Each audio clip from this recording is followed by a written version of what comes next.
In March of 2024, Niger demanded that the United States withdraw its forces from Airbase 201, quickly granting Russia permission to station its troops at that very airbase. The initial U.S. response was not to leave, instead disregarding the demands of what it saw as an illegitimate government after a coup. However, there was the ultimate decision made in May of 2024 to, in fact, withdraw U.S. troops from Niger. In the intervening time, however, U.S. and Russian troops would actually share the same airbase in Niger, an awkward arrangement. This base, of course, is important to countering jihadists in the region. However, the demand for the United States to withdraw from Airbase 201 represents a broader problem for the United States in Africa and a failure of U.S. policy in Africa. This is a problem which might make Africa one of the first fronts in a larger conflict between the United States, Russia, and China. The U.S., China, and Russia have all long had interests in Africa. Each have gone about their interests completely differently, approaching Africa with completely different strategies,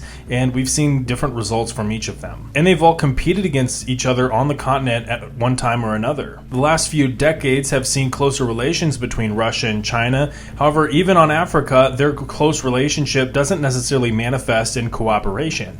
And in the decades before they started to get close, they did directly compete with one another. Let's break down the strategies of each country and discuss why exactly they've produced different results and how that could produce a front for a larger conflict. The U.S. strategy is mainly to counter China and Russia in the region by offering both economic and security assistance. They have restricted this policy to countries that have a generally decent, at least a not bad human rights record, democracy or some sort of democratic reforms or interest in democratic reforms, and countries that ideologically align with the United States. The U.S. has had a history of making requests of those countries to impose restrictions on Russian and Chinese firms. And at times, the U.S. has actually failed to reduce jihadist activity in the areas that it operates on Africa, even where the host nation expected the U.S. to make a bigger difference. The U.S. is, of course, imperfect in its restrictions to just democratic or ideologically aligned countries. This doesn't always mean that the countries that work with the U.S. or that the U.S. works with are democratic.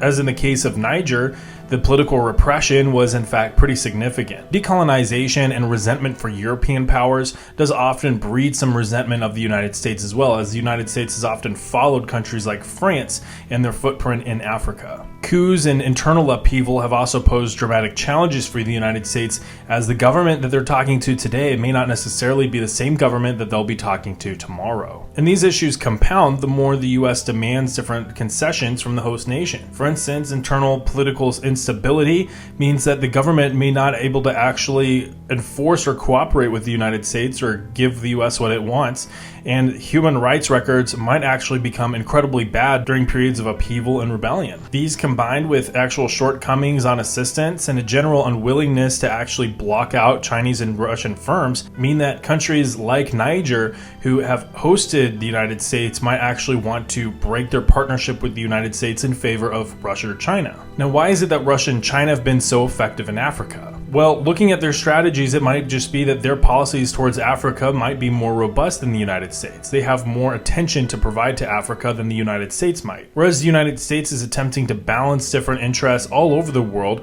and so are Russia and China. Russia and China are really focusing on Africa as one of their main expeditionary interests. And both of them are approaching Africa from completely different angles. So whereas the United States takes a more principled and robust approach and holistic approach to Africa, Russia and China might take a bit more of a limited approach, a bit more focused, and they may not necessarily pay attention to the human rights record or the ideological alignment of the country. For instance, from China's perspective, things like human rights records and political oppression don't necessarily matter to them because, again, they consider that to be an internal domestic issue, which they have to consider that to be an internal domestic issue because they also declare that Taiwan and Hong Kong are internal domestic issues for China.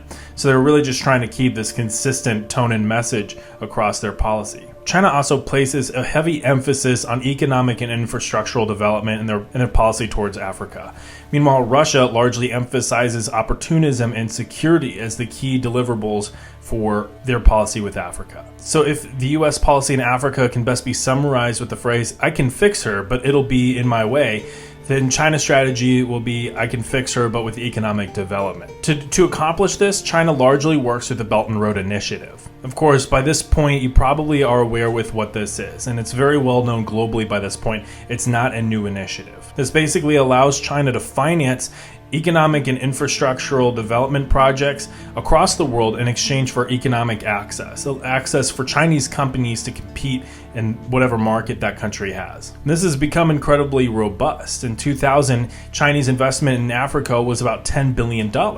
But in 2019, Chinese investment in Africa was $192 billion. In 2018, China invested $25.7 billion of the UN's $100 billion investments into African development. That was by far the largest single country investment into that fund. Only 5 African countries have not yet signed the Memorandum of Understanding or signaled support for the Belt and Road Initiative, that being Benin, Eritrea, Mali, Eswatini, and Sao Tome. Economic access has come with some pretty significant perks as well, and access for China has expanded their ability to access mining in each country. For instance, mining imports increased from 0.4% in 2005 to 7% in 2018. Now you might be noticing that the statistics I've been given so far and the dates have not gone through COVID. Well, that's for good reason. That's because COVID hit China's Africa strategy pretty hard. None of China's investments into Africa was necessarily debt-free, and many countries have struggled to repay Chinese banks. For instance, while Djibouti agreed to give China access to space to build a naval base,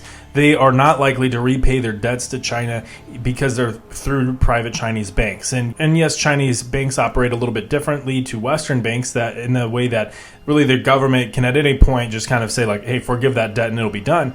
But in this case, they haven't really done that. That layer of at least official and on paper privatization allows the CCP to basically say, listen, we can't do anything, it's a private bank, and you had a private debt with them. Whenever COVID hit, though, China began to turn inward. Instead of looking outward to places like Africa, they started to look at internal domestic policies and things that they could do inside. And thus, their investment in Africa virtually collapsed.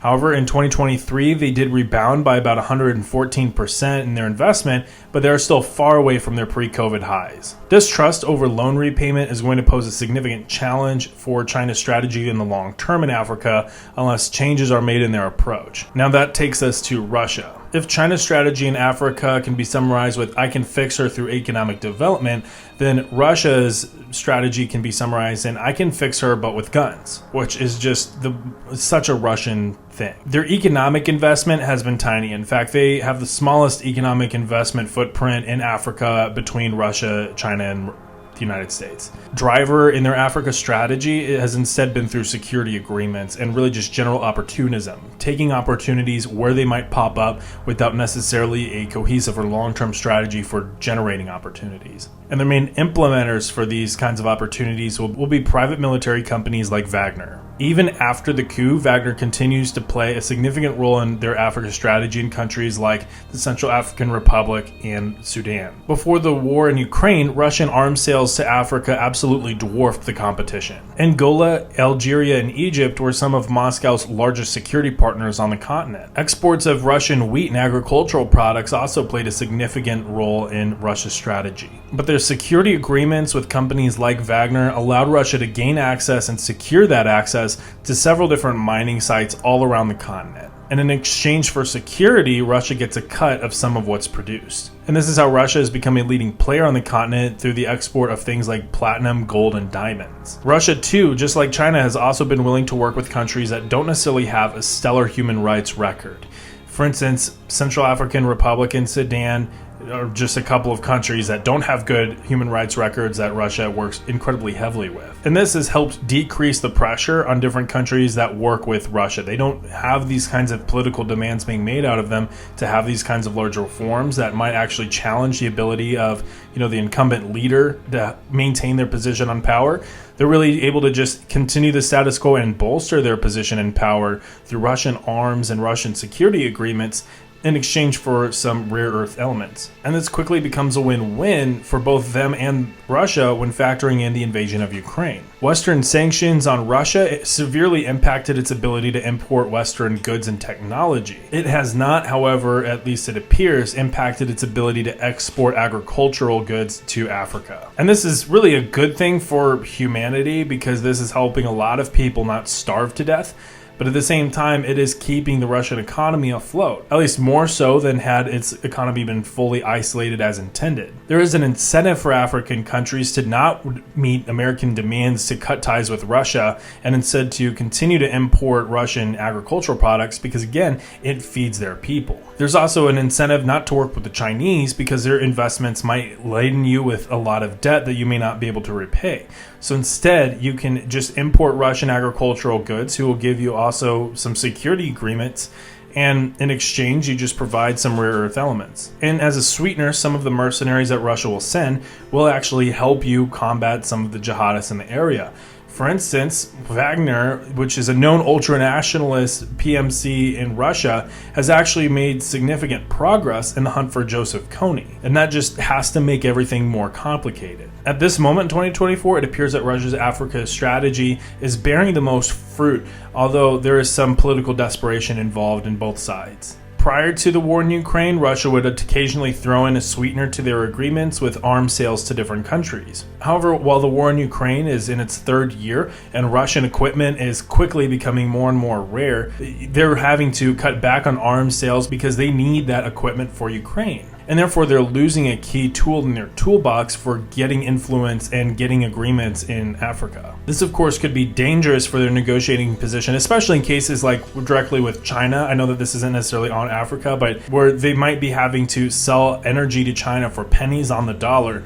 This might become something else that they have to do in Africa just to continue to gain a little bit of economic breathing room. And Africa isn't necessarily going to provide Russia with any kind of significant economic relief. So clearly, as we can see, Africa is a freaking mess. The US is in retreat on the continent while China is spending its time and its feelings back home, while Russia continues to take advantage of the vacuum. However, they too have their own issues to worry about. It's a good thing that there aren't any major security issues on Africa or between these three countries to worry about. Oh wait, yeah, actually Africa has some of the largest terrorist groups in the world, like Al-Shabaab, Al-Qaeda, and ISIS. And those are just a few of them. There are several other terrorist groups all around the continent. And they threaten everything from social, political, economic, and infrastructural development. Not only is the continent underdeveloped and unstable, it also possesses some of the world's most precious rare earth elements, like things that can really help with technology development and really just wealth building. It also borders or contains some of the most critical economic sea routes in the world, like the Suez Canal, or it borders the Bab el-Mandeb Strait. Russia, China, the United States, and Europe all have significant interests in Africa. However, the continent itself and the different countries in Africa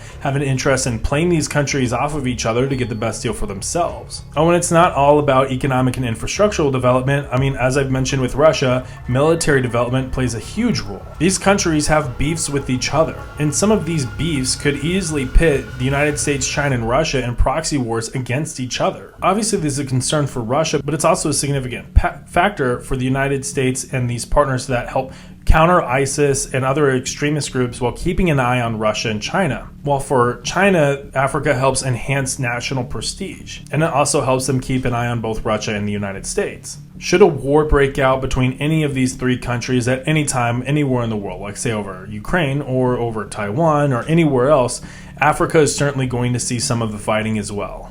And this could be a front which proves decisive, not only because of its strategic positioning, but also because of the resources that are found within Africa. Each country would be jockeying for access and control of some of the economic routes that are within or border Africa, while also trying to deny its competitors access to some of the rare earth elements on the continent. And this is, of course, all while different kinds of jihadists and extremist groups are trying to seize the opportunity, exploit the vacuum on the continent, and gain more and more power by targeting weak governments that no longer have the support of any of these three countries and start to, take control of large swaths of the continent. And this is the kind of conflict that may not necessarily even wait for a war to kick off somewhere else. Putting rival forces in close proximity to one another is just asking for some sort of an accident or escalation. For instance, the United States and Russia have held joint patrols with each other in Syria, and that also included a Wagner attack on U.S. troops. Hundreds of Wagner fighters were killed with 0 U.S. casualties, and the whole ordeal was swept under the rug, sorta. For instance, you can read about it now, but you're probably not going to read a lot about it in Russian papers. Now, what happens if Wagner attempts to launch an attack on U.S. forces somewhere else in Africa, or another PMC or another group, and things get nasty incredibly quickly? And that is how Africa can be a major front in World War III. And I want to know what your thoughts are on this entire issue. I mean, it's it's very complicated. There's a lot of moving pieces here. So let me know your thoughts down in the comments below. Leave a like, that really helps this video reach new audiences, and that really helps grow the channel. And subscribe for more content like this. With all that, I'll see y'all next time. Later.